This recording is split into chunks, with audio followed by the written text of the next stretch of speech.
গোস্ত আছে একবারে। তুমি যদি যাই করো, অনুষ্ঠান টুষ্ঠান যাই করো, খাওয়াইতে পারো প্রচুর মানুষ। এখন আমি চাইতাছি যে গরুটা তুমি 1 লাখ দিও।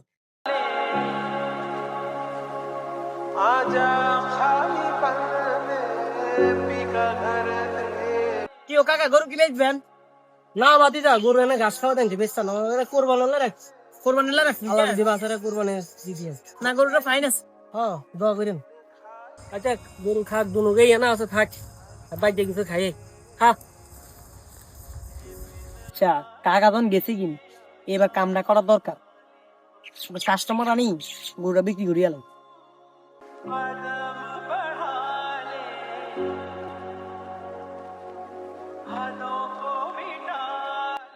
কি রে, গরু কত সুন্দরে আছে, আশেপাশে তো কোনো লোক দেখলাম না।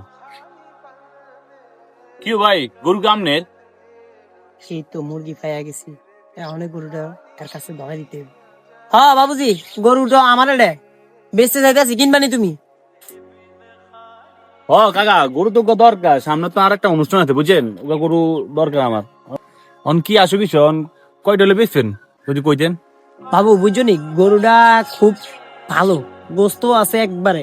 তুমি যদি যাই করো, অনুষ্ঠান টুষ্ঠান যাই করো, খাওয়াইতে পারো প্রচুর মানুষ। এখন আমি চাইতাছি যে গরুটা তুমি 1 লাখ দিও। সময় কম তো, আমি আবার হাড়ে লইয়া যাবো। এখন তুমি যদি কও এখনই দিয়া দিই। না কাকা, 1 লাখ বেশি হয়ে যায়, 80,000 টাকা ঠিক হইতো বুঝছেন, এত বাজেট নাই তো, 80,000 টাকা লইতো।